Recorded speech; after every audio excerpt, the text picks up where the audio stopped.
Sobre a sua pergunta mesmo da fila do transplante, né? Você começou com esse contexto histórico que realmente a partir da década de 80 que o transplante foi considerado uma cirurgia de tratamento de um tipo de doença, alguns tumores hepáticos, que ele passou a ser utilizado. Anteriormente, já tinham tido, na década de 60, que foi o primeiro transplante hepático do mundo. O paciente teve uma sobrevida, acho que de 5 dias. Mas com o desenvolvimento de novas técnicas e novas medicações associadas, o transplante começou a ter um desenvolvimento assim, e um resultado muito melhor. Só para lembrar, Fê, que assim, o primeiro transplante no mundo foi na década de 60, no Brasil também, né? Sim, e o primeiro transplante de fígado no Brasil durou 23 horas. A gente estava revendo. É verdade. Isso é muito importante, que a gente está com um cirurgião de transplante aqui, né? Hoje a gente tem técnicas. O Adolfo pode falar melhor que a gente. A expertise da equipe. E a gente faz um transplante aí em 4 horas, 3 horas e meia, dependendo da complexidade do caso, né? Uns casos são mais difíceis que outros, tem mais comorbidades associadas, né? E esse a gente está falando do transplante doador cadáver, né? Que a gente tem que lembrar também que existem 2 modalidades de transplante de fígado, né? Com doador cadáver, que foi na década de 60, e o doador intervivo, né? Que é o transplante intervivo, que é alguém, geralmente um doador aparentado, né? Da família, foi na década de 80. Dr. Silvano Raia. Isso. E em relação à fila, né? Como a gente está falando, dentro desse contexto histórico, inicialmente a fila do transplante ela começou como uma fila cronológica, como se fosse uma fila mesmo. Você entrava e entrava por último. E essa é uma fila que, assim, foi o início, não, assim, a gente não tem muito como dizer, o programa tinha que começar de alguma forma, mas é isso, a questão da fila cronológica é que você não prioriza o paciente que está mais grave, que teria menos tempo para esperar. E às vezes, até assim, como a fila era cronológica e a doação também não tinha assim, tanta doação, não tinha assim, um programa tão, quando iniciou, né, não era tão consolidado, que às vezes você colocava o paciente na fila do transplante esperando que ele fosse priorar nos próximos 2 anos, porque era o tempo que demorava para ele transplantar. Então, assim, você vivia quase como um vidente, né? Pensava, esse aqui eu vou colocar na fila.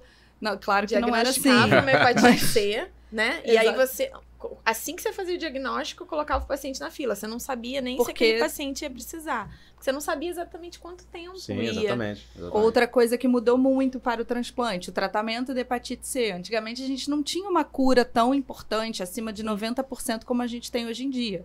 E hepatite C ainda é a principal causa no Brasil. Agora está começando a perder espaço, mas até recentemente era a principal causa de transplante, que a gente não tinha um tratamento efetivo. Então, como a gente não sabia a resposta e nem como aquele paciente ia evoluir, a gente acabava botando na fila de transplante precocemente. Mesmo sem o diagnóstico da doença terminal, né? Sim, da cirrose. Da doença até, às vezes... já com o diagnóstico de cirrose, mas ainda...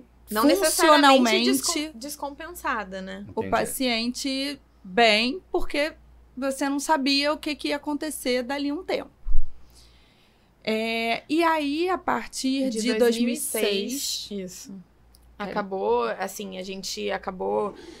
foi criado um score global, né? Universal, que todo mundo usa, que é um score que avalia a mortalidade, né? Avalia a taxa de sobrevida, na verdade, daquele paciente com cirrose nos próximos 3 meses.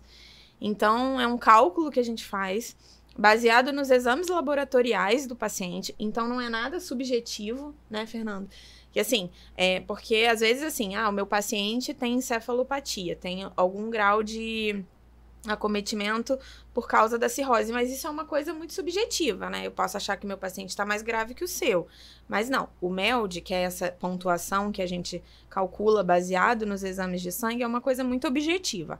Aqui nos Estados Unidos, na China, em todos os lugares é a mesma coisa, e você calcula baseado, na verdade, em 4 critérios, né? Na creatinina, no INR, na bilirrubina e no sódio atualmente, né? De 2020 para cá, foi incluído o sódio nesse cálculo. E hoje em dia, a gente, para fila de transplante, usa o MELD sódio. Isso. O que o MELD traduz? O MELD traduz que quanto mais alta a pontuação, mais grave é o paciente. E por isso ele pode esperar menos para receber um transplante.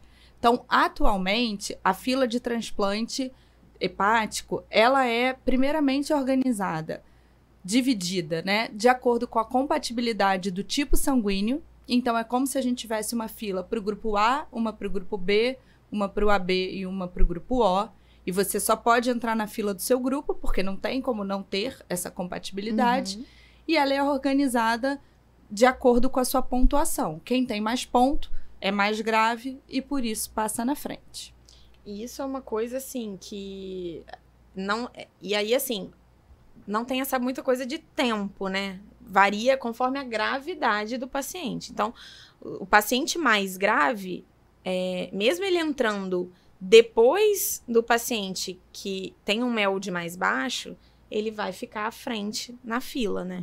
Então, não acabou essa coisa da ordem cronológica, né? Entendi. Não é quem chegou primeiro, né? Não é quem chegou Não. primeiro. Não é mais a fila do banco. É. Agora é quem tem maior necessidade. Porque, é assim, priorizado. Quanto maior o MELD, menor a sobrevida desse paciente nos próximos 3 meses. Ou seja, ele precisa de um fígado mais rápido do que quem tem um MELD menor, né? A chance dele morrer nos próximos 3 meses é maior.